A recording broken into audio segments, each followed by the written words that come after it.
Tajba eżis telespettaturi ta' One, nsemmu lil dak kollha li qed isegwuna fuq ir-radju, fuq One Radio, u kull min bħal ħadd filgħodu jkun qed isegwina fuq il-mezzi soċjali. Llum il-Prim Ministru se jkun qed jiġi intervistat minn diversi ġurnalisti biex nkunu preċiżi minn 4 kmamar tal-aħbarijiet differenti, Television Malta, Love in Malta, The Malta Independent u One News. U għalhekk nilqa' minnu fih nagħti l-għodwa tajba lill-Prim Ministru mexxej Laburista Dr. Bert Abela. L-għodwa tajba Dr. Abela.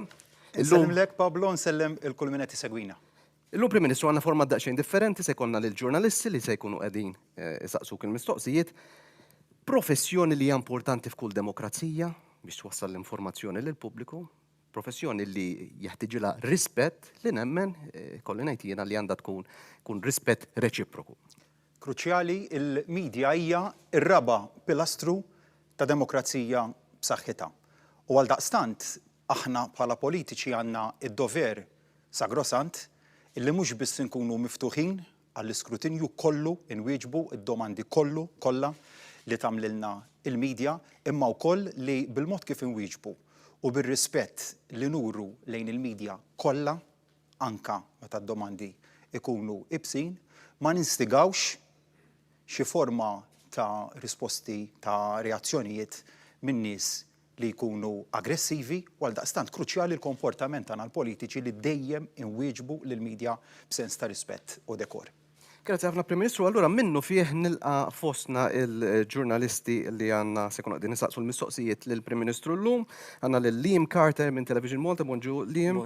Lil Tim Diakono minn Love in Malta, bonġu Tim. Albert Gallia minn The Malta Independent, bonġu Albert. U Kelly Peplow minn One News, bonġu Kelly. Ħanħalli minnu fih fidejn Liam biex jibda il-mistoqsijiet fisem Television Malta. Grazie Pablo, grazie tal-istedina. Lodwa tajba, Prim Ministru. Xtaqt nibda din l-intervista billi nistaqsik dwar l-avvenimenti tal-bieraħ. Il-bieraħ fil-qorti rajna diversi persuni jiġu imresqa l-ġustizzja mixlija breati varji fosthom korruzzjoni u ħasil ta' flus u kien hemm ukoll minn dawn il-persuni li tresqu is-sur Keith Schembri. Allura xtaqt nibda billi nistaqsik għar-reazzjoni tiegħek bħala Prim Ministru, reazzjoni tal-Gvern. Istituzzjonijiet li qegħdin jaħdmu b'mod indipendenti u bla ma jħarsu lejn wiċċ ħadd. Dak huwa l-messaġġ li ħareġ il-bieraħ huwa l-messaġġ li meta wieħed jagħmel analisi ta' dak li għaddejna minnu fix-xhur li għaddew kien wieħed konsistenti. Ma kienx il-bieraħ messaġġ sporadiku, imma konsistentement f'daw l-aħħar xhur rajna istituzzjonijiet illi taw riżultati li huma effettivi u ħadmu b'mod indipendenti minn kulħadd. U għaliex ġara dan?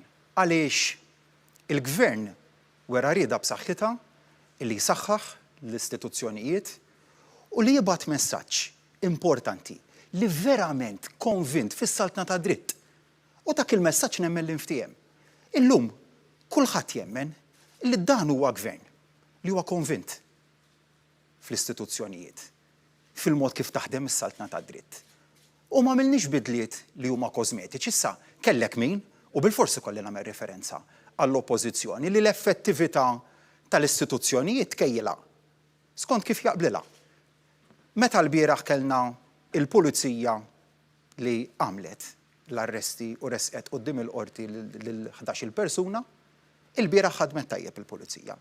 Meta kellna kummissarju tal-Pulizija li ftit tal-jiem ilu esprima l-ġudizzju tiegħu dwar l-investigazzjonijiet li kien għamel dwar każ ieħor, hemmhekk għax dak li qal il-kummissarju ma daqx għal ċertu widnejn, hemmhekk l-istituzzjonijiet u d-dubji reġgħu bdew deħlin. Dan mhux il-mod kif inti bħala politiku, bħala mexxej ta' pajjiż jew ta' partit politiku għandek tagħmel l-affarijiet. X'għamilna aħna f'dawn l-aħħar xhur? Saħħaħna l-istituzzjonijiet u hemm tlaqna minn dan il-punt importanti ta' tluq. Illi biex ikollok riżultati effettivi u biex ittella l-standards tal-pajjiż il fuq, trid tissaħħaħ l-istituzzjonijiet. U għamilna f'kull livell dan. Mill-istituzzjoni li tagħmel l-analiżi finanzjarja, l-FIU, xi writna minn ta' qabilna. Qabel l-2013 dik kienet istituzzjoni li tant ma kellix riżorsi ta' nies, tant ma kellix finanzi biex tkun tista' taħdem li ma setax tagħti riżultati. U hekk ġara dak li rajna l-bieraħ ħafna mill-akkużi jew numru sostanzjali tal-akkużi illi tresqu l-bieraħ jirreferu għal żmien qabel l-2013. L-investigazzjonijiet li saru qabel l-2013 jew in-nuqqas tagħhom waslu biex dak li ġara baqa' mistur. Bil-fatt li aħna saħħaħna l-FIAU, saħħaħna it-taqsima ta' reati ekonomiċi tal-Korp tal-Pulizija, saħħaħna l-Korp tal-Pulizija minn fuq s'isfel. Mill-ħatra tal-Kummissarju tal-Pulizija minkejja li kellna kritika dwar il-mod kif ħtarna l-Kummissarju, illum nemmen li riżultati qed jitkellmu waħedhom. Financial Crimes Unit tal-Korp tal-Pulizija, l-Economic Crimes Unit, s'isfel san-naħa tal-Community Policing għamilna riforma across the board tal-Korp tal-Pulizija. Tajna l-riżorsi kollha lill-maġistrati inkwirenti fl-inkjesti maġisterjali sabiex jistgħu jaħdmu.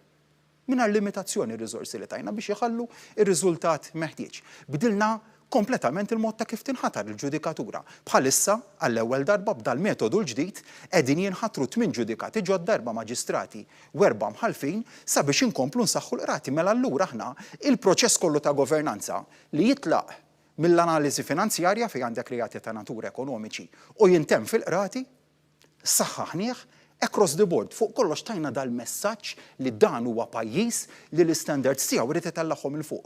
U maħna se nħarsu lejn wiċċ ħadd. Hemm target li huwa wieħed ċar, l-ambizzjoni tagħna bħala gvern hija mhux biss li fil-gvern inkomplu nirreġeneraw lil nfusna u qegħdin nagħmluha, imma li dan il-pajjiż noħduh fid-direzzjoni li verament jistħoqlu.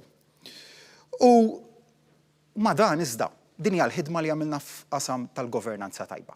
Irrid ngħid ukoll illi kważi 8 snin issa, 8 sena, minn mindu il-Partit Laburista beda imexxi l-gvern ta' dan il-pajjiż u ħloqna ħafna u ħafna ġid.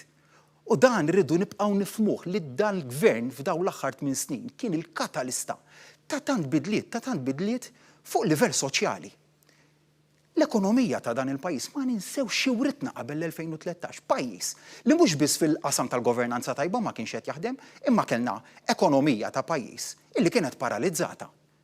Kellna bidliet li kienu importanti li jsiru li baqgħu mitfuqajn taħt it-tapit. Xi wrid jiena?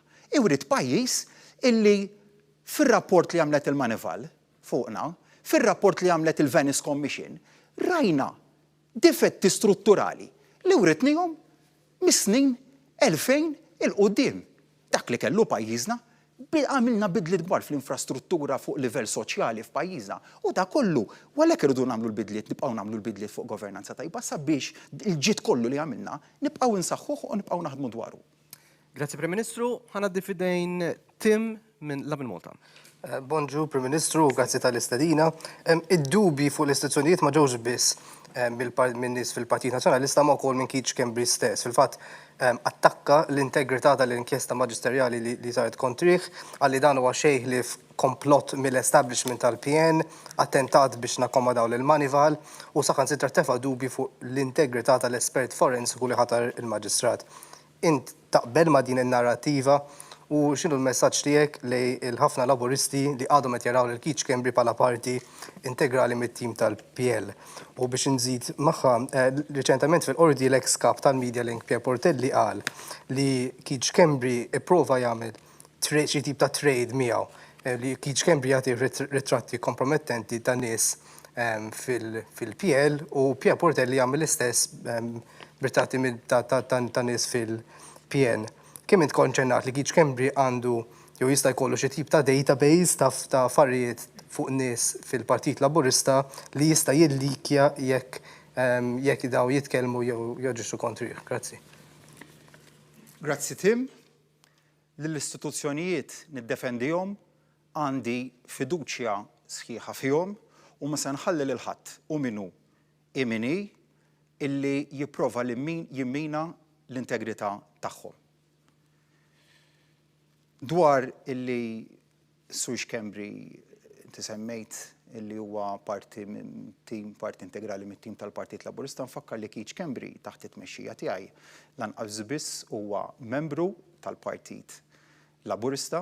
Naturalment dak kollu li qed ngħid ma jinċidi xejn fuq id-dritt tiegħu li jiddefendi lilu nnifsu fil-proċeduri li hemm kontra tiegħu u kontra persuni oħra, dak huwa dritt illi għandu kull individwu li jkun rinfaċċat bi proċeduri, kemm ċivili, kemm kriminali, però li huwa xi parti integrali jew parti mit-tim tal-Partit Laburista niċħada b'mod mill-aktar assolut u kategoriku. Semmejt li Pier Portelli, Keith Kembri, sinċerament l-istil ta' politika li nemmen fih imur li minn dat tip ta' strateġiji. Nifhem illi għandek membri ewlenin, esponenti ewlenin, illi jimmilitaw fl-oppożizzjoni li huma il-paġna l-antika fil-ktieb l-antik li llum qed jgħidu l-qalbu paġna ġdida fih ma jibqa' l-ktieb l-antik li llum qed imexxu l-istrateġija tal-Partit Nazzjonalista. Illi jemmnu f'dat tip ta' strateġiji jinqat' m'emment minnhom u rejta sa mill-bidu tal-kampanja li waslet għal ħatra ta' mexxej tal-Partit Laburista, l-kampanja li bdiet fl-2019 u mbagħad telqet tal-Jannar tal-2020. Jekk hemm xi database minn dal qed issemmi inti jiena ma nafx bih żgur li ebda database dwari. Ma hemm għal daqstant jien għandi din il-serenità li nieħu d-deċiżjonijiet kollha li huma meħtieġa li jittieħdu għaliex ħadd m'għandu xi kambjala li jista' jsarraf kontrija. U għalhekk li d-deċiżjonijiet naħodhom biss bi kriterju wieħed. Dak li huwa meħtieġ fl-interess nazzjonali. Għandi dik is-serenità, dik il-libertà li nieħu d-deċiżjonijiet kollha. U għalhekk determinat li lil dan il-pajjiż nibqa' immexxih il qudiem fuq il-livell ekonomiku, fuq il-livell soċjali, fil-bidliet kollha li huma meħtieġa, anka fil-governanza tajba jankomplu nibqgħu insaħħu il-governanza tajba għaliex il-ġenerazzjoni taż-żgħażagħ tagħna, il-ġenerazzjonijiet kollha li ġejjin jixirqilhom li jgħixu f'pajjiż li l-istandards tiegħu huma ta' bilħaq tal-ogħla livell. Grazzi, Prim Ministru. Skużi? L-inkjesta mhijiex komplott mill-establishment ġifieri. Weġibtek għaliex qedlek illi spjegajt b'mod ċar illi għandi fiduċja sħiħa fil-maġistrat inkwirenti, għandi fiduċja fil-ħidma tagħha u naturalment issa dak li ġie konkluż fl-inkjesta maġisterjali issa hemm ukoll il-kawża li bdiet il-bieraħ u dan huwa punt illi xtaqt niċċara, il-kawża mhux spiċċat il-bieraħ, il-kawża bdiet il-bieraħ li kellek kien proċess li beda madwar 3 snin ilu, ftit aktar minn 3 snin ilu ta' inkjesta maġisterjali fejn il-maġistrat inkwirenti waslet għal konklużjonijiet tagħha.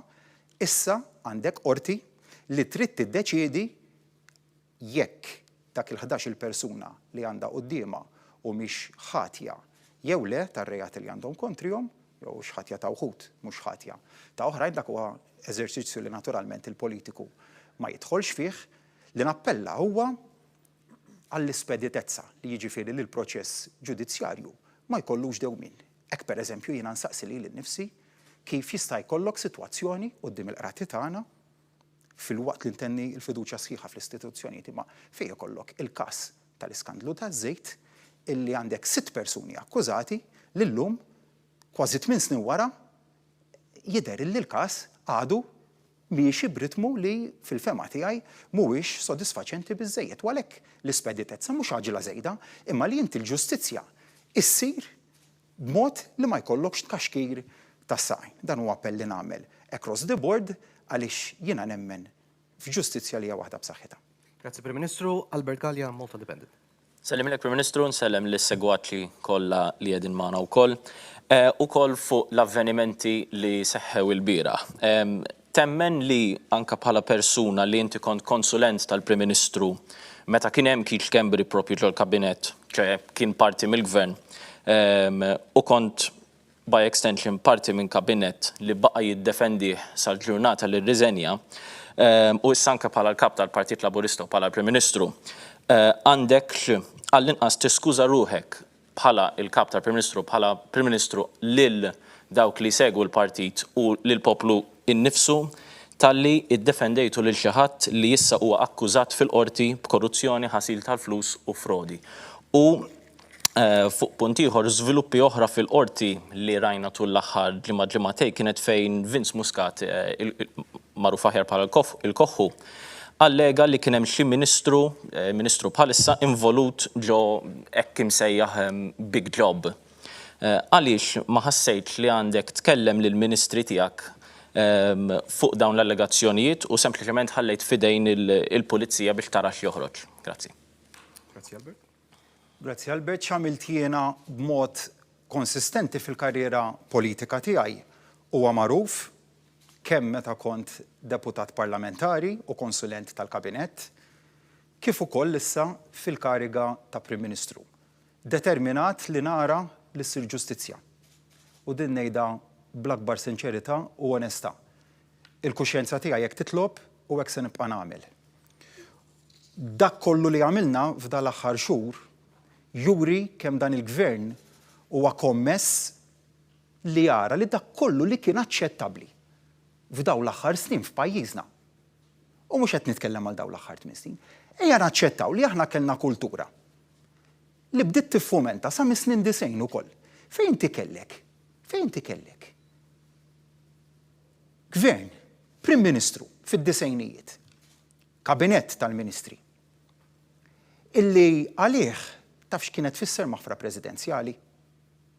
Kienet tfisser li jkollok traffikant ta' droga li ġo dan il-pajjiż iġib 3 kilojiet kokaina, li jinstab ħati mill-qorti, li jintbagħat 25 sena ħabs. U l-Kabinett b'deċiżjoni b'daqqa ta' firma jaqleb sentenza ta' qorti u lil dak it-traffikant ma jħalleħ jiskonta xejn minn 25 sena priġunerija. U jħalleħ jisifer il-barra minn pajjiż għax inserta kien ta' nazzjonalità barranija u kulħadd jaf għal min qed jirreferi. Dawk huma l-standards ta' governanza tajba illi wered dan il-gvern. Immaġina kieku llum il-Kabinett immexxi minni f'waħda mill-maħfrit presidenzjali li diġà ddeċida dwarhom jew l-oħrajn li għad irid jiddeċidi dwarhom, juża dan il-kejl. Dan hu l-menwil li kellna aħna, kellna każijiet ta' maħfra presidenzjali fejn ikollok Prim Ministru li fis-satra tal-lejl imur jiltaqa' ma' kriminal. U l-ġudizzju tiegħu dwar jekk għandux jagħti maħfra presidenzjali jew le, jagħmilha billi jmur jiltaqa' il-barra mill-istrutturi uffiċjali ma' kriminal. U l-ġudizzju tiegħu sa insaqsi li l-nifs il-ġudizzju kif ġie eżerċitat, teżerċitaħ fis-satra tal-lejl kontra il-parir li jagħtuk l-awtoritajiet. L-awtoritajiet jgħidulek tagħtix il-maħfra u tibqa' sejjer billi tagħti il-maħfra. R-riżultat ta' dik il-maħfra kollha nafuh x'kien li l-qrati m'hemmnux il-benefiċjarju ta' dik il-maħfra. Melwil li qalilna li nagħtu maħfra, nfakkar fil-każ ta' Zepp il-Ħafi, ingħata maħfra presidenzjali fuq kull reat li qatt kien involut fih. Dawn huma l-standards aħna saritilna l-Kabinett immexxi minni talba biex nagħtu maħfra across the board għal kull reat li wettaq persuna, mela l-Kabinett qiegħed hemm biex jagħmel dal-eżerċizzju. Il-Kabinett qiegħed hemmhekk biex jiddeċiedi fl-interess nazzjonali. U dak huwa il-kriterju ewlieni li se jkun qiegħed imexxina l qudiem kemm meta niġu biex nipproċessaw il-maħfriet presidenzjali, kif ukoll f'kull deċiżjoni x'inhu meħtieġ fl-interess nazzjonali. Jien ma noqgħodx inħares lej ismijiet, jekk hemm bżonn li deċiżjoni tittieħed ibsa kemm jibsa. Ma tħallx din il-kariga biex nieħu deċiżjonijiet li jintoġbu biss. Nifhem u fimt mis-sitwazzjoni kif kienet f'Novembru tal-2019 li kien se jkun hemm deċiżjonijiet ibsin imma meħtieġa. U min kien dieħel għal din il-kariga kien jaf għal xiex dieħel. Jew dieħel biex tagħmel bidliet kosmetiċi biex tgħid ara forsi ngħaddu mill-manevals brix, jew dieħlin biex nagħmlu bidla fil-mentalità. U dak li qed inwasslu għalih, bidla fil-mentalità. Irrid jien li l-iżbalji li saru fid-disajnijiet fis-snin 2000, u iva wkoll ċertu żbalji li saru f'dawn l-aħħar 8 snin, jerġgħu jirrepetu ruħhom? Le, x'nixtieq jien? X'inhija x-xewqa tiegħi? Għalhekk li għandi bżonn poplu warajja ħalli flimkien waslu għal din il-bidla. Li tajjeb kollu li sar f'dawn l-aħħar 8 snin u sar ħafna u ħafna tajjeb. Saqsu l-pensjonanti, saqsu x'bidliet għamilna, x'żieda fil-pensjonijiet għamilna. Bidliet l-oħrajn kollha fil-qasam tal-kirjiet. Numru ta' bidliet. Dak kollu nippreservawh u nibdlu fuq. Fejn saru żbalji, irridu naraw u niżguraw li ma jerġgħux jibdlu. U biex niġi għad-domanda tiegħek, ejja ma nippolitiġizzawx, ma nagħmlux is-sitwazzjoni waħda partiġana. Ejja ngħidu li rridu li ssir ġustizzja u nibgħatu messaġġ konsistenti ta' appoġġ lill-awtoritajiet li rriduhom ikomplu jaħdmu sabiex flimkien naslu għal ġustizzja. Ejja nibgħatu messaġġ sod lill-Kummissarju tal-Pulizija illi aħna għandna fiduċja fil-ħidma tiegħu. Ibsin kemm ikunu d-deċiżjonijiet li jieħu. Ejja nibgħatu messaġġ ta' fiduċja lil qrati tagħna li rriduhom jagħtu deċiżjonijiet bispeditezza bla ma jħarsu lejn wiċċ ħadd. Ejja nagħtu fiduċja lil maġistrati inkwirenti li għandhom jalqu l-inkjesti li għandhom qudiemhom u ssir ġustizzja ma' kulħadd. Ma min naqas irid iħallas ta' dak illi jagħmel imma mbagħad fl-aħħar mill-aħħar jankomplu inkattru il-ġid.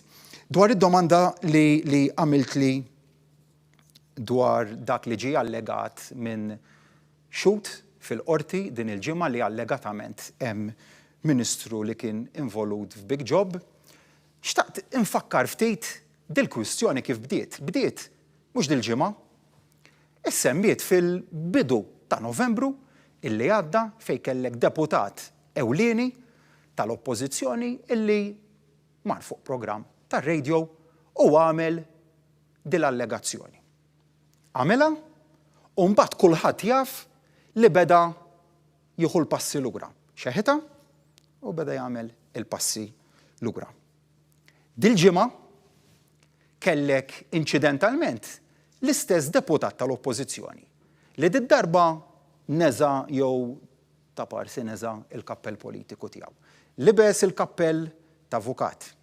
U beda jsaqsi lil dan ix-xut u f'mument minnhom dan ix-xut semma dak li għadek kif għamilt referenza li inti l-istess allegazzjoni li kien semma id-deputat Azzoppardi f'Novembru li għadda.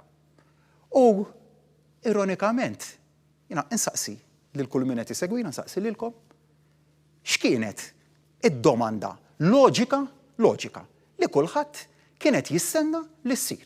Fil-mument li daxxut mistoqsi mid-deputat Azzoppardi fil-qorti dwar dan il-każ. Semma Ministru ma' Big Job x'kienet id-domanda? Li kulħadd kienet jistenna li ssir imma li għal xi raġuni nibqa' nsaqsi lil innifsi għala ma nafx, ma saritx. Min kien? U ma saqsijiex dik id-domanda. Ma saqsijiex. U baqa' ma saqsijiex. X'għamilt jiena? Għad plaċidu? Le. L-ewwel ħaġa li għamilt malli rajt strateġija evidenti. Strateġija diżappuntanti ħafna li jkollok min jipprova juża proċess ġudizzjarju sabiex jilħaq għan politiku. Għalli hija ċara. Hija ċara. Li għandek min jilbes kappell, jinża ieħor, jerġa' jibdel il-kappell, fl-aħħar mill-aħħar naħseb huwa li evidenti għal kulħadd illum. Li l-għan finali għal uħud mhux li ssir ġustizzja imma l-kilba l-poter. U dik hija li hija differenza ewlenija llum bejn iż-żewġ partiti politiċi.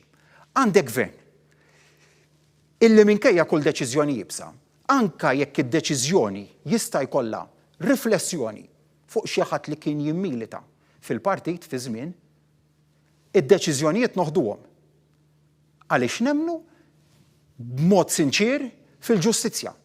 U dik hija jekk temmix b'mod sinċir, jew le, aħna qed nuru li nemmnu b'mod sinċir, ħadd ieħor qed jilab dal-lob illi verament mhux aċċettabbli bi proċess ġudizzjarju ma tilabx dat-tip ta' strateġiji u għalhekk li mort li mill-ewwel tlabt lill-Kummissarju tal-Pulizija sabiex jistabbilixxi għal min kien qiegħed jirreferi ix-xut. Il-Kummissarju wettaq dal-eżerċizzju u x-xut baqa' jirrifjuta li jagħmel referenza għal xi isem. U għaldaqstant jekk ix-xut jagħmel isemmi dan il-Ministru li allegatament kien involut f'Big Job hemmhekk inkun jiena f'pożizzjoni li nirregola id-deċiżjoni tiegħi. Imma ejja ma naqilbux laqqas il-ġustizzja ta' taħt fuq għaliex jew nemmnu jew ma nemmnux f'ġustizzja korretta. U għaldaqstant il-loġika tgħidli illi jekk id-deputat Azzoppardi jaf b'xi Ministru isemmih, jekk ix-xut jaf b'xi Ministru isemmih u jgħid x'inhu dan l-allegat involviment tiegħu, jien mhux se niddejjaq nieħu ebda deċiżjoni jekk tkun meħtieġa, imma lanqas nista' nieħu deċiżjonijiet abbażi ta' dawn il-manuvri. Manuvri ta' dan it-tip m'iniex lest li naċċettahom. Kieku kelli naċċetta dan it-tip ta' manuvrar minn wara, ma nkunx lejali lejn il-weda li għamilt mal-poplu Malti illi wettaq ġustizzja bla favuri u bla ma nħares lejn uċuħ. Grazzi ħafna Prim Ministru biex intemmu dana ir-round malajr Albert ħalli nagħtu ċansu. Follow-up just fuq l-ewwel risposta tiegħek għall-ewwel mistoqsija. Semmejt l-interess nazzjonali. Taħseb li kienet fl-interess nazzjonali li il-gvern jibqa' jiddefendi lil Keith Kembri minkejja l-allegazzjonijiet kollha sal-ġurnata li rriżenja fl-2019? Jien nista' nwieġeb Albert għal dak li għamilt jiena. Ħanaddu biex intemmu dan l-ewwel round infakru li llum għandna 4 ġurnalisti minn 4 kmamar tal-aħbarijiet differenti jagħmlu mistoqsijiet lill-Prim Ministru u biex intemmu dan ir-round kelli Peplo minn One News. Grazzi Pablo, Prim Ministru nsellimlek u grazzi tal-istedina. Apparti l-avvenimenti tal-biraħ filgħaxija li wieħed irid jirrikonoxxi nafu wkoll li qed ngħixu f'pandemija bħalissa. Pandemija li laqtet lil kull faxxa tas-soċjetà b'mod partikolari imma l-anzjani li anke f'kuntest normali tista' tgħid ukoll jaffaċċjaw l-isfidi aħseb wara f'pandemija. Kif il-gvern se jibqa' jsostni l-kwalità tal-ħajja ta' dawn il-persuni? Domanda f'waqta għaliex fl-aħħar mill-aħħar in-nies jirrikonoxxu kemm dan il-gvern mill-2013 il-qudiem ġab bidla pożittiva fil-kwalità tal-ħajja tan-nies. Ewlenin il-kategorija tal-pensjonanti. Mhux biss huma l-iktar persuni jew fost l-aktar persuni li refgħu il-pis waqt il-pandemija, imma huma persuni li tant għandna l-qalbna bħala moviment. Nisqar fil-jiem li għaddew it-telefonata li kelli ma' Mary Pizzuto, t-telefonata l-kollegament virtuali, kienet xi ħaġa li verament emozjonatni għaliex rajt il-kuraġġ f'persuna li għalkemm avvanzata fl-età u rietni kemm għandha rieda tal-azzar li tgħix u tant kienet xi ħaġa pożittiva u li emozjonatni. U għalhekk illi inħares iva b'mod ta' sodisfazzjon għal mod kif bħala gvern ħarisna fost oħrajn lill-pensjonanti tagħna. Minn Marzu tas-sena li għaddiet sa din is-sena iż-żiediet li se jkunu benefikaw minnhom il-pensjonanti tagħna kemm f'pensjoni kemm f'benefiċċji oħrajn. Taf kemm tammonta? 32 miljun euro f'żiediet. Is-sena li għaddiet kellna żieda fil-pensjoni ta' 7 euro fil-ġimgħa. Dis-sena erġajna morna l-żied oħra ta' 5 euro fil-ġimgħa. B'mod li huma sostenibbli għax inutli inti tgħid ħanat iż-żieda.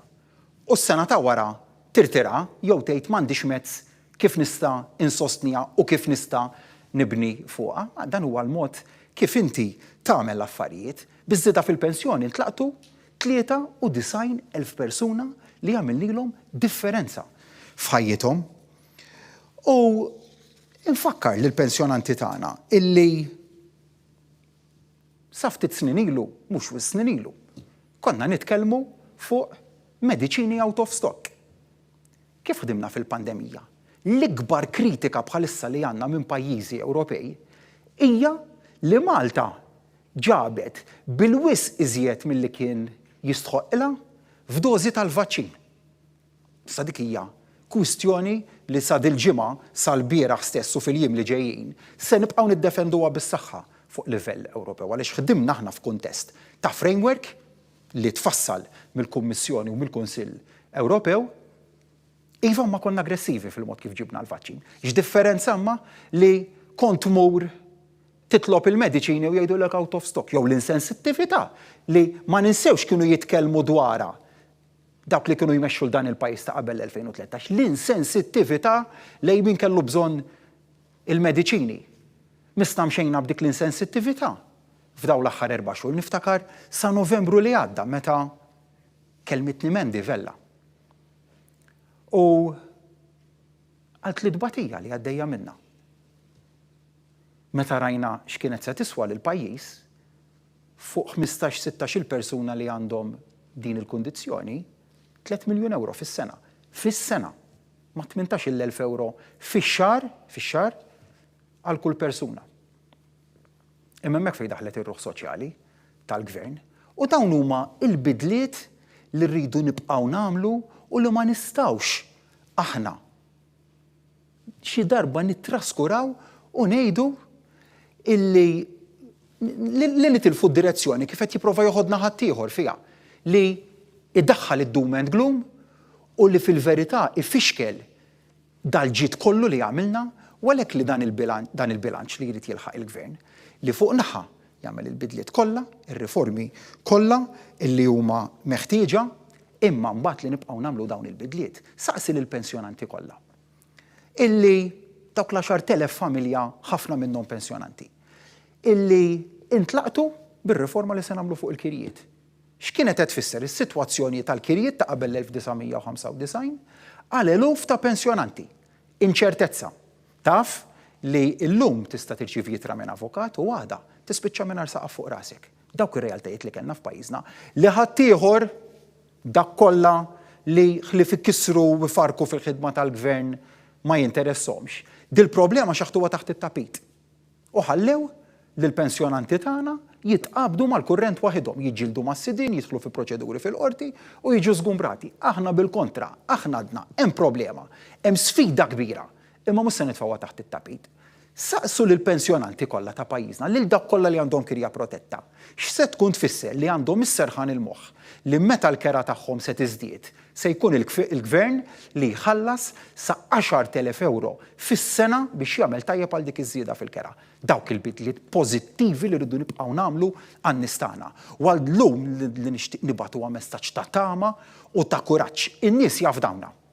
U dik il-fiduċja nemmen anke bl-episodji li seħħew fis-sigħat li għaddew. Mhux naqset, dik il-fiduċja tibqa' b'saħħitha u tista' tiżdied ukoll. In-nies jafdawna li mmexxu dan il-pajjiż u jafdawna għaliex illum qegħdin jaraw gvern li huwa integru, gvern li huwa serju, gvern li għandu il-prinċipju tal-ġustizzja soċjali għażiż għalih, il-prinċipju tar-ruħ soċjali għażiż għalih, gvern li fuq kollox iħobb lin-nies li għalih mhijiex kwistjoni ta' poter akkost ta' kollox, imma kwistjoni li jagħmel il-ġid lin-nies akkost ta' kollox. Grazzi, Prim Ministru. Round ieħor ta' mistoqsijiet minnu fih li hemm minn Television Malta. Grazzi Pablo.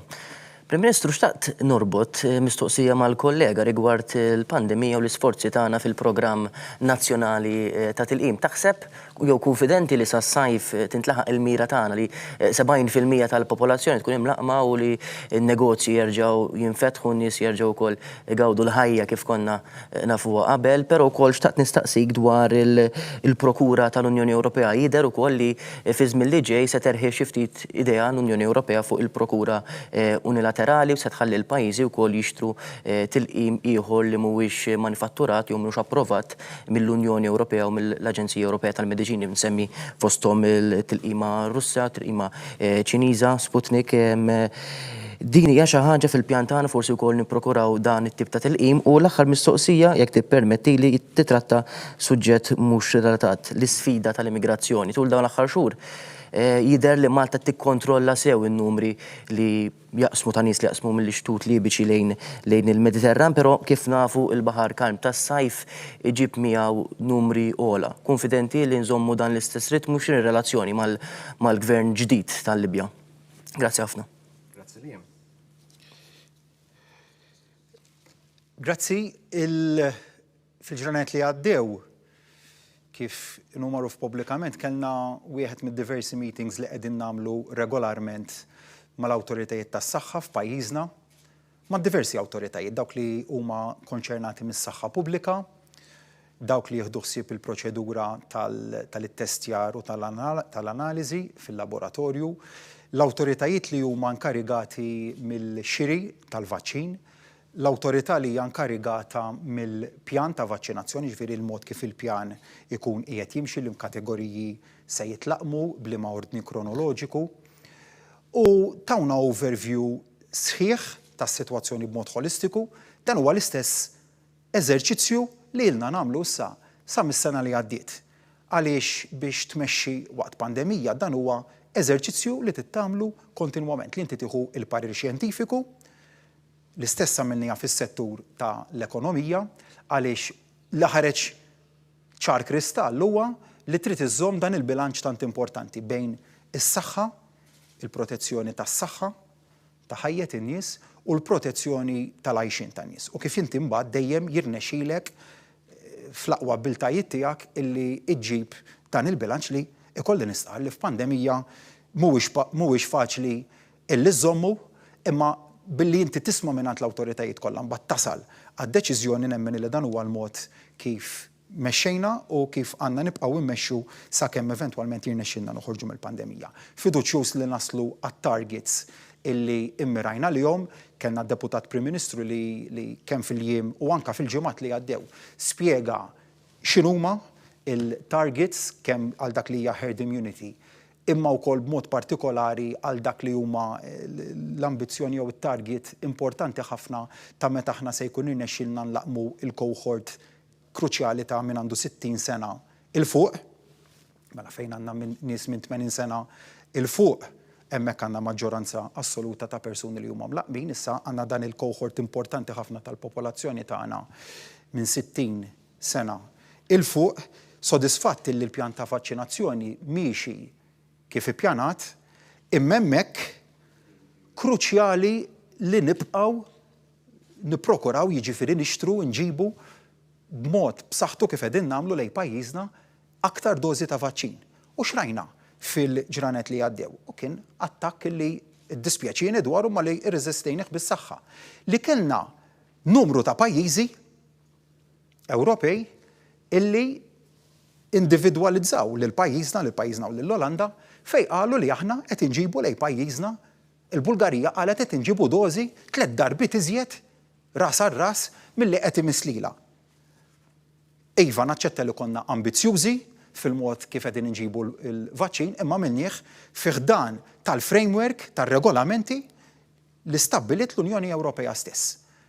Mela allura il-pożizzjoni tagħna kienet waħda ċara, hemm obbligi kontrattwali li jridu jiġu rispettati, jekk Malta innegozjat b'saħħitha fil-qafas tar-regolamenti li stabbilit l-istess Kummissjoni u l-istess Kunsill Ewropew, allura aħna ma naċċettaw qatt li niġu penalizzati għaliex ħdimna fl-interess tal-poplu tagħna u ħdimna fil-qafas tar-regolamenti. Bħalissa hemm id-diskussjonijiet għaddejjin determinat li l-provvista ta' vaċċin lejn pajjiżna mhux tal-li ma tonqos, tal-li tibqa' skont dak ippjanat u jekk ikun hemm opportunità li nġibu aktar xiri ta' vaċċin din se nagħmluha. Imma fl-aħħar mill-aħħar dan tista' tagħmlu għaliex għandek ekonomija li tippermetti.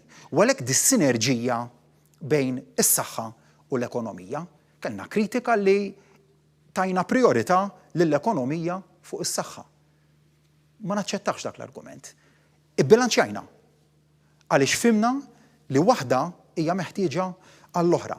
U l-mod kif ikkontrattajna fuq il-vaċċin kien eżempju ċar. Ħadd ieħor jiddispjaċini ngħid kellna kap tal-oppożizzjoni li qalilna berbaqna l-flus. Mu minnu xejn.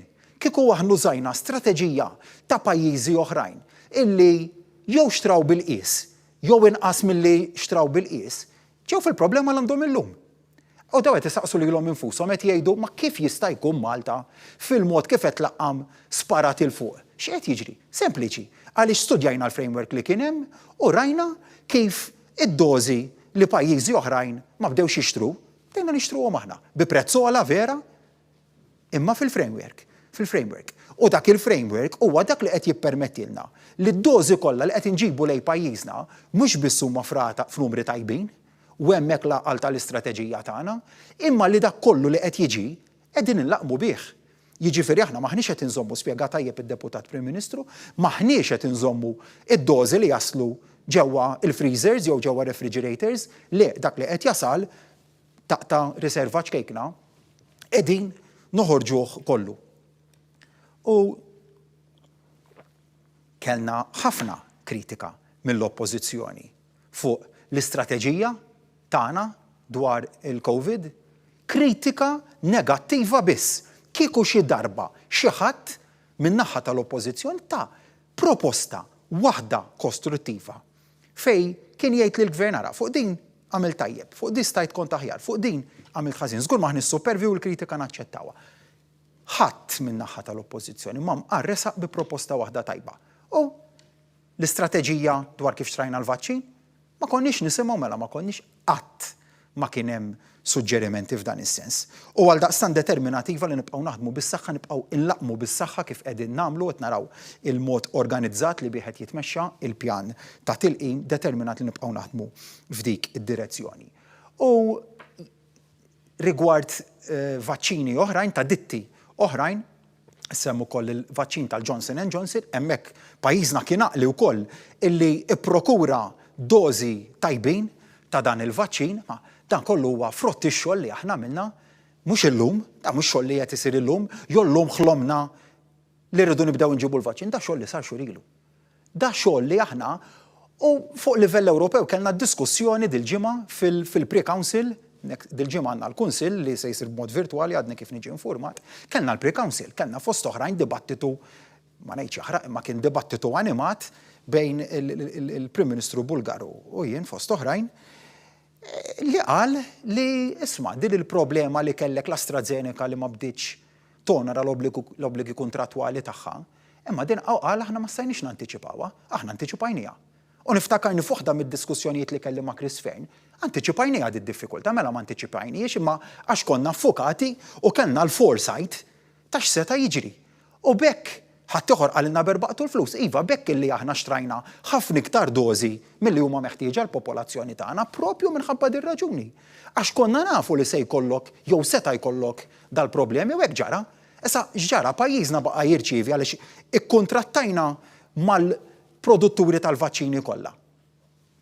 Ikkuntrattajna f'dożi li huma iżjed minn dak li għandna bżonn, naturalment ġiet ekos din, imma money well spent. Money well spent għax fejn tidħol is-saħħa tal-poplu aħna ma nixxaħħux u ma noqogħdux lura. Money well spent ukoll fl-ekonomija għal kull ġurnata li aħna jirnexxilna nlaqmu iżjed nies ifisser li l-irkupru ekonomiku qegħdin nantiċipawh dejjem iżjed. Jiġifieri din hija strateġija li llum qiegħda tħalli il-frott tagħha. Imma skużi, ma tistax inti tkun fdat fit-tmexxija ta' pajjiż jew tkun mexxej jew kap ta' partit politiku anke jekk fl-oppożizzjoni u toqgħod ħlift maqdar ma tagħmilx faċli tmaqdar faċli jien kont ngħid f'dawn l-aħħar xhur imma min antiċipa l-pandemija. Jew x'nagħmel? Neqret għax ngħid f'Jannar u frar tas-sena li għaddiet meta ħtart Prim Ministru kellna l-ikbar żewġ waslit li qatt kellna f'Jannar u frar ta' migranti irregolari. Le, xammart il-kmiem u bdejt naħdem. U hekk se nibqa' nagħmel. U x'għamilna fl-immigrazzjoni irregolari?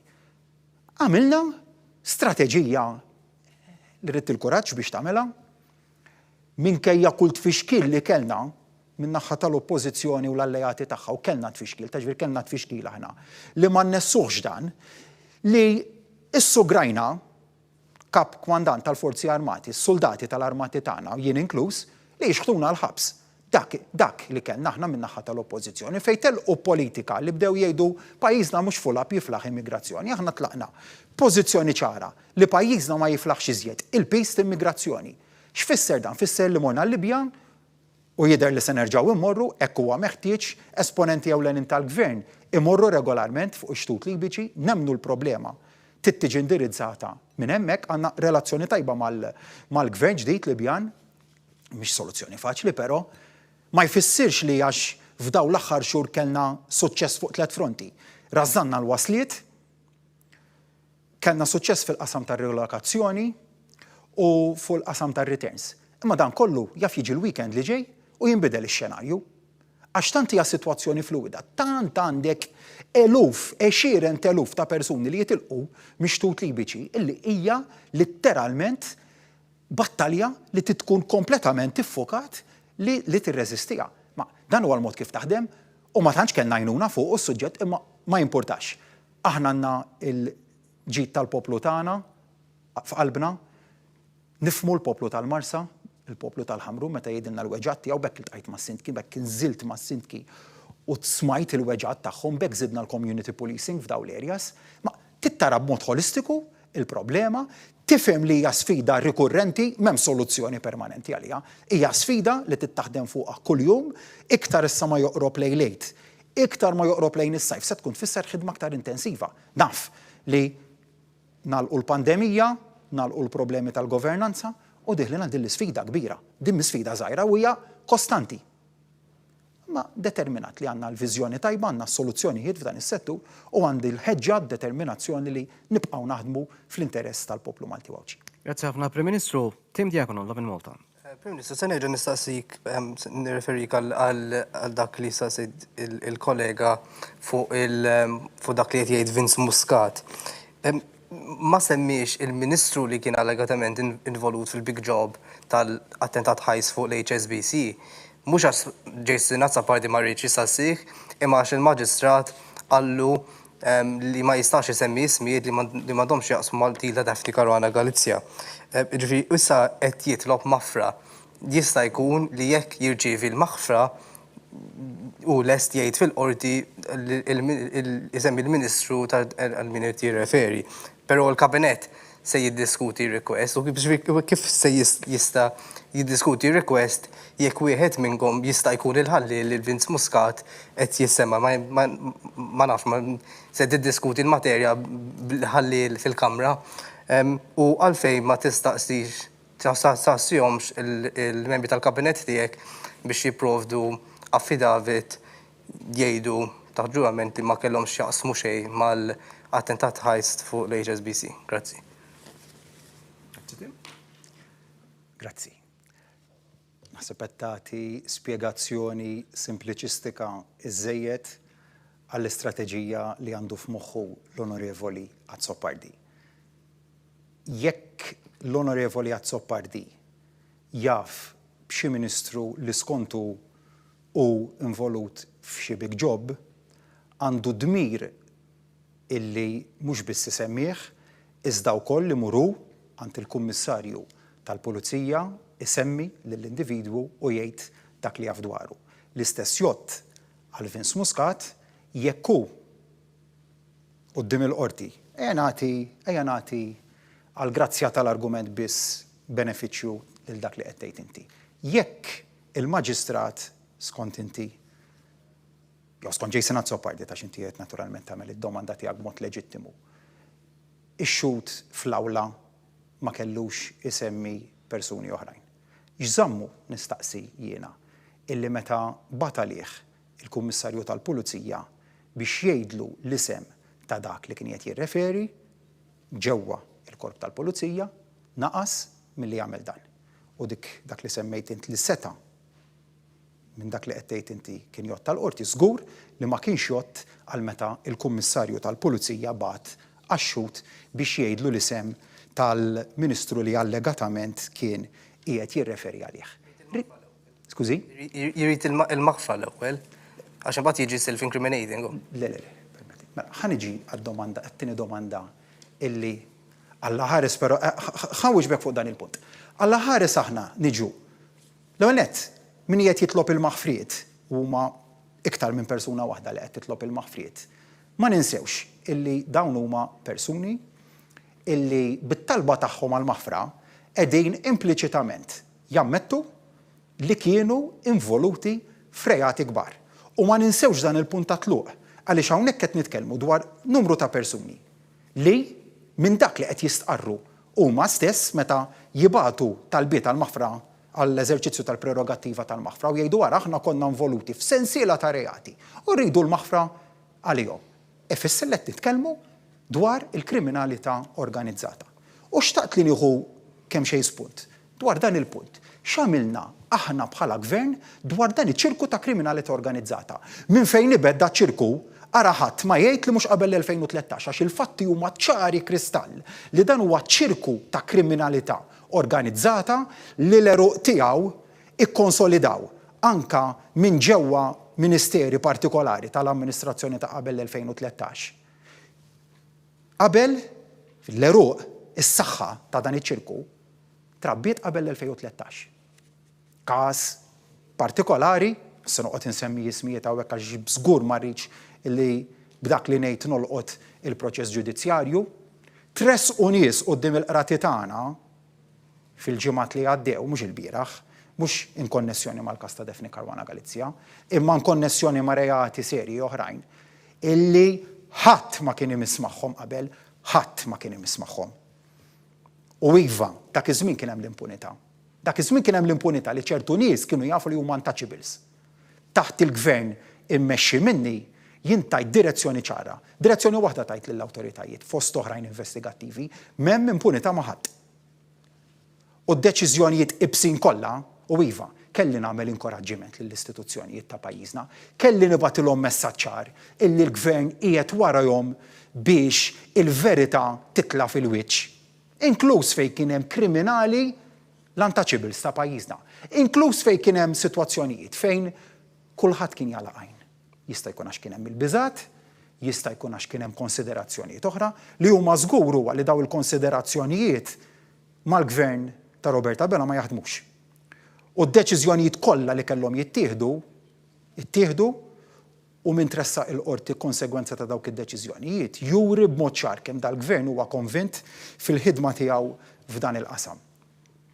Imma rrid niftakar ukoll illi il-kriterju ewlieni ta' kull maħfra li tiġi quddiem il-kabinet tal-Ministru huwa minn hawn lid-dinja li huwa ċara l kulħadd li inti għandek numru ta' persuni parteċipi fi kriminalità organizzata li huma akkużati bla reati li qatt saru f'pajjiżna illi llum qegħdin kulħadd toġbu illi jiġi quddiem il-kabinet u jġib carte blanche u jingħata maħfra għal dak kollu li se tagħmel f'ħajtu u Alla jbierek meta nibda nara l-affarijiet li huma stess jgħidu li għamlu mhumiex ir-reat ta' xi ħadd li jinnafsaq kontra xi sinjal ta' one way ta' huma reati illi l-ċittadin onest ikex kxuħ.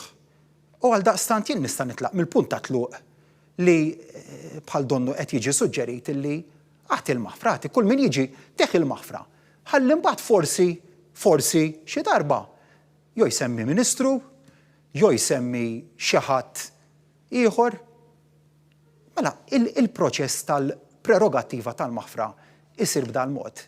Dan huwa l-menwil li wrid vera, dan huwa l-menwil li wrid fil-każ ta' Zepp il-Ħafi, fil-każ ta' Queiroz, imma dan mhux l-istandard ta' serjetà li bih jimxi dan il-gvern. Jiena l-ewwel nett fil-proċessi tal-prerogattiva tal-maħfra li s'issa kellna qudiemna, rajt li l-ewwel nett imxejt b'serjetà, b'integrità u li ma ħares lejn ħadd. Infakrek kemm kelli kritika għaliex messni abdikajt minn proċess sensittiv. Meta staqsejt lill-kuxjenza tiegħi innifsi x'kelli nagħmel, ħassejt li ma kellix nabdika u l-konsegwenza tad-deċiżjoni ta' dak il-kabinett il-koll kemm aħna nafu li sarfet filli konsegwenza tal-loti tal-maħfra presidenzjali, konsegwenza tad-deċiżjoni tal-kabinett fisret illi fil-każ tal-assassinju ta' Daphne Caruana Galizia tresqu quddiem il-ġustizzja żewġ persuni li allegatament ġabu l-bomba jew prokuraw il-bomba, fornew il-bomba, kif ukoll wassal biex persuna mit-tlieta li kienu akkużati li kommettew id-delitt barra l-mandant ammetta il-ħtija tiegħu u ġie sentenzjat għal 15-il sena priġunerija. Jien fimt li dakinhar almenu sinjal ta' rikonoxximent lejn il-ħidma li kienet qed issir min-naħa tal-istituzzjonijiet kienet se tiġi minn tantu kritiku tal-istituzzjonijiet ta' pajjiżna. Bil-kontra, nafu kollha kemm aħna li l-reazzjoni taf x'kienet. Aħna reazzjoni għal żvolta tant importanti fil-każ tal-assassinju ta' Daphne Caruana Galizia li jien irrid nara li ssir ġustizzja mal-familja tagħha u ġustizzja mal-memorja tagħha ukoll. Ma x'kienet il-konsegwenza? Bdew idaħħlu dubji fil-Kummissarju tal-Pulizija f'dak illi qal fil-konferenza stampa. Ġara għal dak li qal ix-xut Muscat il-ġimgħa li għaddiet, b'xi mod l-oppożizzjoni Simon Busuttil allaċċjah mal-każ ta' Daphne Caruana Galizia, mar quddiem il-Parlament Ewropew ma sieħbu Weber u taf xi prova jagħmel tim. Prova li l-pajjiżna jagħmillu riżoluzzjoni quddiem il-Parlament Ewropew b'diskussjoni biex isensel isem pajjiżna fil-Parlament Ewropew mela meta qed nagħmlu din ħidma kollha u qed nagħmlu dal-isforzi kollha bħala gvern, l-istituzzjonijiet, ġudikatura, pulizija biex insaħħu isem pajjiżna jkollok il-Simon Busuttil illi jagħmel din il-mossa bl-appoġġ tal-kap tal-oppożizzjoni insejħlejna mossa moqżiża li iddeffes lil pajjiżna f'arena biex tara pajjiżi barranin ikkissru isem pajjiżna meta aħna qed nagħmlu dan kollu biex intellaw l-standards ta' pajjiżna l fuq. Din xi ħaġa li għalija mhijiex aċċettabbli. U dwar id-domanda tiegħek dwar dan il-Ministru illi se jkun qed jipproċessa fil-kabinet talba għal Mafra. Jien għamilt standard li huwa wieħed ċar dwar jekk Ministru għandux jastjeni meta l-kabinet ikollu talba quddiemu għal prerogattiva tal-Mafra. U l-kejl li qegħdin nużaw wieħed oġġettiv ħafna jekk jeżistux skont il-kap 12 tal-liġijiet ta' Malta l-Kodiċi ta' Organizzazzjoni u Proċedura Ċivili raġunijiet ta' rikuża. Jiġifieri f'din il-liġi li tirregola l-ħidma tal-qrati tagħna għandek numru ta' ċirkostanzi li jekk ikun hemm waħda minnhom imħallef fil-qrati tagħna irid jastjeni milli jieħu sem fil-proċess. Dan l-istess kriterju jandu jimxi miegħu il-kabinet. Sallum ma jirriżulta lix li hemm waħda mir-raġunijiet ta' rikuża li jgħoddu għal ġudikanti f'pajjiżna li tapplika fil-konfront ta' Ministru li forma parti mill-kabinet jekk ikun hemm ibqa' ċertu żgur illi jastjeni. Sallum ma jirriżulta lix li huwa l-każ. Grazzi ħafna, Prim Ministru. Se titlobhom jiffirmaw affidavit li jgħidu li ma kienux involuti. Did-domanda diġà weġibtek għaliha. Ejja ma naqilbux il-ġustizzja rasa l-isfel u saqajja l-fuq. Meta ix-xut, meta d-deputat tal-Oppożizzjoni jagħmlu referenza jew xi ħadd minnhom għal min qegħdin jirreferu, ix-xut jista' jagħmilha fil-qorti, jista' jagħmilha għand il-Kummissarju tal-Pulizija, id-deputat tal-Oppożizzjoni in kwistjoni jiddiletta ħafna bil-privileġġ parlamentari, għandu l-immunità bih, għax ma jagħmilx hemmhekk. Imur u jagħmilha. Mhux biss isemmi u jispjega x'konnessjonijiet qed jagħmel referenza lihom.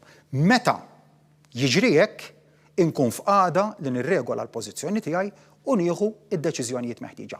Sakemm ma jiġrix hekk nibqa' nsostni li din hija kollha parti minn strateġija biex flok insaħħu l-proċess ġudizzjarju nużaw dak il-proċess biex minnu noħolqu stat biex jgħin fit-taqbida għal-poter.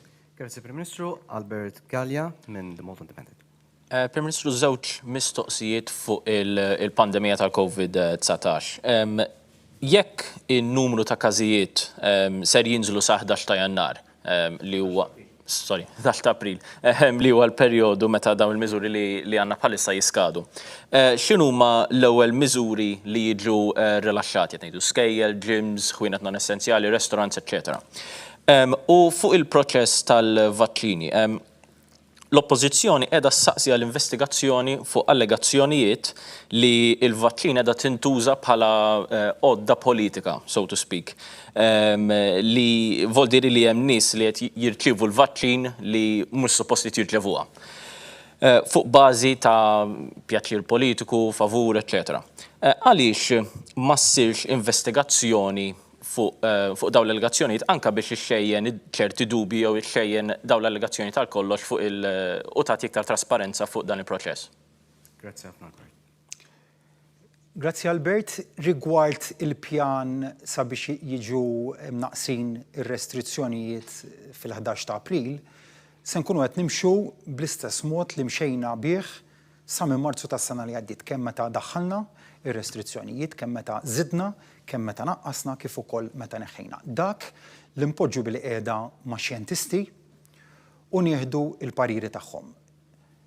Id-diversi kriterji li huma jagħtuna sabiex wieħed jaġġusta ir-restrizzjonijiet se jkunu dak li se jmexxina l qudiem f'din id-deċiżjoni. L-importanza huwa li nibqgħu nosservaw ir-regolamenti, li nibqgħu dixxiplinati, nifhem li qegħdin nitolbu sagrifiċċju li mhuwiex żgħir mill-poplu tagħna, imma din hija realtà ta' fl-aħħar mill-aħħar x'qiegħda tiġri madwar l-Ewropa.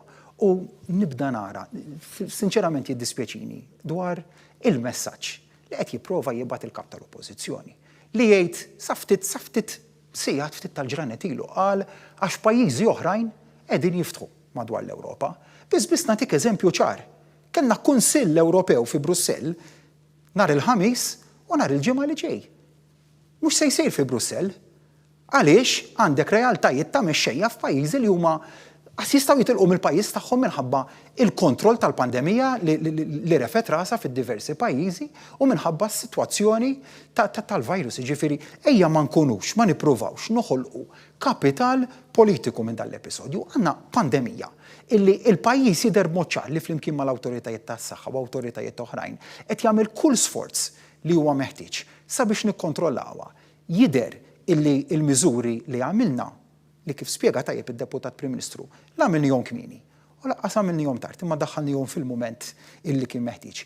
Jidher li qed iħallu effett għandna dover li nibqgħu nipproteġu lill-awtoritajiet tas-saħħa li nibqgħu naraw li kemm nistgħu mhux biss jitnaqsu n-numru ta' każijiet, imma hemm kriterji oħrajn illi xjentisti qegħdin jgħidulna biex nimxu magħhom fosthom l-admissions ġewwa l-isptar, kemm ikollna pressjoni fuq l-intensive therapy unit ġewwa pajjiżna, dawn huma diversi kriterji illi jittieħdu in konsiderazzjoni meta se niġu biex innaqsu il-miżuri. Fost oħrajn kemm il-proċess tat-tilqim se jkun mexa il-qudiem u għal daqstant nagħmel dan l-appell biex ma ndaħlux dubji dwar dan il-proċess.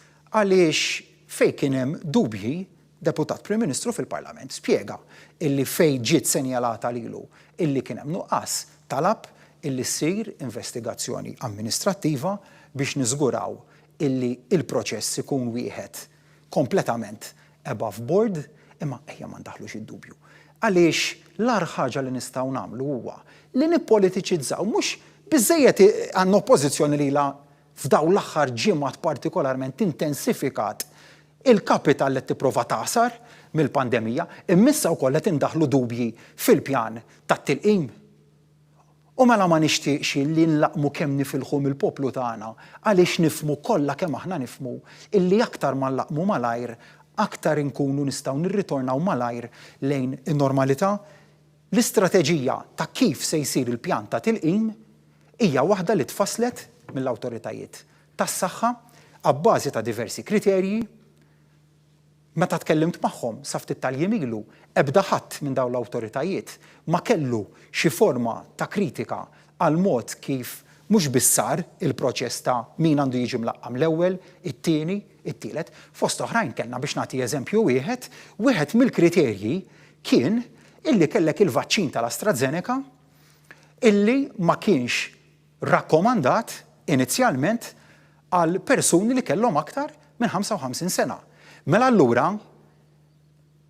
nara offensiva li wieħed jgħid għaliex ridna naqdu lin-nies biex nagħmlu pjaċir politiku, jekk il-parir mediku kien li mhux rakkomandat li dal-vaċċin jintuża l-cohort ta' persuni iktar minn 55 sena, allura kien minn hawn id-dinja li il-pjan ta' vaċċinazzjoni tagħna fejn tolqod dik il-brand ta' vaċċin ikun jieħu dak in konsiderazzjoni. Naraw x'għamlu pajjiżi oħrajn fejn tidħol din id-ditta partikolari, id-dubju mhux loġiku li ddaħħal fl-użu ta' dan il-vaċċin. U hemmhekk rajna kemm konna qlin aħna bħala pajjiż li ħadna deċiżjoni, ħadd ma semmiha din, aħna ħadna deċiżjoni strateġika fuq l-użu ta' dan il-vaċċin meta konsultajna ma' xjentisti kollha tagħna, meta rajna x'kienet qed tgħid il-komunità medika internazzjonali. Rajna x'deċiżjonijiet ħadu pajjiżi oħrajn li sospendew l-użu ta' dan il-vaċċin ħolqu dubju. Aħna ddeċidejna li nibqgħu għaddejjin bil-pjan ta' tilqim u bl-użu ta' din id-ditta. Iż-żmien tagħna raġun. U għax imxejna max-xjenza konna fuq in-naħa tajba tad-deċiżjoni. U hekk se nibqgħu nagħmlu. Il-drive ta' dan il-gvern se tibqa' illaqmu kemm nistgħu persuni malajr, dak kollu li jasal bħala vaċċin f'pajjiżna nibqgħu nagħtuh sabiex verament inkunu nistgħu inħarsu il-qudiem. Grazzi Prim Ministru, l-aħħar mistoqsija Kelly Peplow. Grazzi Prim Ministru. Qabel semmejt lil Mendivella u l-appell li għamlet fis-sem pazjenti bil-kondizzjoni ta' cystic fibrosis għal mediċina partikolari. Nafu illi din il-ġimgħa stess inti ħabbart illi din il-mediċina se tkun introdotta fil-formularju tal-Gvern. Xi jkun wassal biex tittieħed deċiżjoni bħal din rigward mediċini ġodda fil-formularju u x'se jfissru għal din il-faxxa tas-soċjetà? Li tħossa n-nies. Li tħossa dbatijiet tan-nies għaliex kieku kelli nagħmel kalkolu mod ieħor, probabbilment li konna se ngħidu li għal din it-talba, però meta jkollok persuna ta' żagħżugħa li ġiet ħdejja f'Novembru li għadda meta ġejt konxju għall-ewwel darba bil-partikolaritajiet tal-każ tagħha u ta' persuni oħrajn. U qabel ma telqet niftakar konna din nitkellmu magħha Lidja u jien mal-mama tagħha. Għalt li ħajti fidek. Ma naħsib u kienet xi ħaġa li verament xtaqt ngħidilha iva dak il-ħin, f'qalbi kont naf li kienet se tkun iva, u ma tlamni sewwedek xejn. Għaliex kont naf li rid nikkonsulta mal-awtoritajiet tas-saħħa tagħna, kont naf li rid nitkellem mal-Ministru għall-Finanzi għaliex qed nitkellmu dwar spiża li għal numru ċkejken ta' persuni tisbuq 3 miljun euro fis-sena kalkulu 15-16 persuna illi 18,000 euro fix-xahar l-ispiża hija tal fuq minn 3 miljun euro fis-sena li rridu jitħallsu naturalment b'mod rikurrenti. Ġifieri waħda mill-kriterji ewlenin li rid naċċerta ruħi minnha qabel ngħid iva kienet illi b'mod sostenibbli sena wara sena nistgħu nibqgħu inħallsu din is-somma. Imma mbagħad saqsejt li lin-nifsi, jiena missier bħal missier Mendi. U jiena meta kellna dil-video kol din il-ġimgħa u rajt id-dbatija li għaddejja minnha u meta kellimtax mhux biss dakinhar kellimta, ma kellimta f'okkażjonijiet preċedenti u kienet ikolli updates dwar l-istat ta' saħħa tagħha. Jien nista' nkun indifferenti għaliha, jien nista' nagħlaq għajnejja. Il-gvern tagħna illi tant huwa gvern tar-ruħ soċjali jista' jagħlaq għajnejh għad-dbatija ta' persuni bħal Mendi. U għalhekk illi ħadna d-deċiżjoni illi ħadna li se tagħmel differenza enormi fil-kwalità tal-ħajja. Imma dan huwa mbagħad li jiddefinina bħala il-gvern li jiena nemmen sinċerament li jixraqlu jibqa' jmexxi lil dan il-pajjiż. Ma rridx naqleb partiġan u min issa nkun, imma stajtat fil-pandemija x'għaddej minn pandemija, impressjonijiet fiskali fuq il-gvern u ma nistgħux nagħmlu żieda addizzjonali fin-nefqa rikorrenti tal-gvern. Stajt għamilt kif għamel ħadd ieħor qabel l-2013. Rajna dil-ġimgħa kellek min kienet imexxi dak il-gvern li ddefenda d-deċiżjoni tiegħu li f'mument ta' kriżi finanzjarja żied lilu nnifsu 100 euro fil-ġimgħa u lill-poplu ħalleh waħdu. F'mument ta' kriżi ekonomika laqqas tibda ma' dik tal-lum. Imma dik mbagħad fl-aħħar mill-aħħar id-differenza ewlenija bejn dan il-gvern u x'ġie qabilna li nħossu għan-nies u tista' inti tkun tmexxi pajjiż u ma tħoss għan-nies, tista' ma tħoss għall-pensjonanti, tista' ma tħoss għal min qed jgħidilna għandi biża' li nispiċċa mingħajr saqaf fuq rasi, u dawn huma l-bidliet kollha illi jixprunawna li nibqgħu entużjasti li mmexxu lil dan il-pajjiż u għalhekk jiena nemmen li minkejja dak li għaddejna minnu f'dawn l-aħħar sigħat. Iva hemm il-poplu li huwa b'saħħtu warajna, tim jien nista' ninjora pereżempju dak li għad li inti fuq il-kwistjoni tal-użu tal-ħaxixa, fuq id-dbatijiet li għaddew minnhom żgħażagħ illi ġew fuq sempliċi joint studenti universitari jew mhux biż-żgħażagħ persuni oħrajn li tniżlu fassa tal-pulizija ittieħdilhom statement ġew umiljati, tresqu quddiem it-tribunal jew tresqu quddiem il-qorti, ġiet rovinata l-fedina penali tagħhom, ġie rovinat il-futur tagħhom. Jien nista' nagħlaq għajnejja għal dawn in-nies u għalhekk illi iva se mmexxu l quddiem ir-riformi anke f'dan il-qasam. Imma fl-aħħar mill-aħħar kollox meta inti tasar, kollox huwa għax tħobb in-nies u ma tkunx insensittiv jew indifferenti. Li ma nistgħux, aħna ma nistgħu qatt inkunu insensittivi għal weġġat tan-nies. Ma nistgħu qatt nagħlqu għajnejna għal min għandu ċertu realtajiet fil-ħajja tiegħu. U dak huwa s-sabiħ ta' meta ikollok subajk fuq il-pols. U tkun qed tisma' mingħand in-nies, tkun qed tiltaqa' man-nies tara minn xi xed ibatu u hawn sofferenzi u l-pandemija ġabet sofferenzi ġodda f'pajjiżna li issa fix-xhur li ġejjin ma rridux inħarsu biss lejn l-irkupru ekonomiku, imma rridu naraw ukoll li s-sofferenzi speċifiċi li ġabet magħhom il-pandemija rridu nkunu hemm il-ħin kollu biex aħna nindirizzawhom u ngħinu lin-nies. Il-kriterju jibqa' wieħed imma li mhux se nħallu n-nies waħedhom. U se nibqa' nara li ma nħallu lil ħadd waħdu kemm jekk huwa negozju, kemm jekk huma l-ħaddiema, kemm jekk huma l-istudenti, kemm jekk huma l-pensjonanti, maħna se nħallu lil ħadd waħdu. Ma ħallejniex f'din l-aħħar sena, mhux se nkun issa li nħallu lin-nies waħedhom u se jibqgħu jsibu gvern li huwa n-nies jibqgħu jsibu gvern li huwa supportive tal-bżonnijiet kollha tagħhom sabiex verament inkunu iva nistgħu nimxu l quddiem u flimkien ngħidu li għandna Malta u għawdex b'saħħithom kif verament jixraq. Grazzi ħafna Prim Ministru, aħna naslu fit-tmim nixtieq nirringrazzja lil-Liam, Tim, Albert u Kelly, l-ġurnalisti li kellna llum isaqsu l-mistoqsijiet lill-Prim Ministru. Għal darb'oħra grazzi ħafna Prim Ministru tal-ħin tiegħek magħna llum. Grazzi li kontu magħna, Sinjuri, nawguralkom il-kumplament tal-ħadd it-tajjeb niltaqgħu l-ġimgħa d-dieħla. Salmilkom.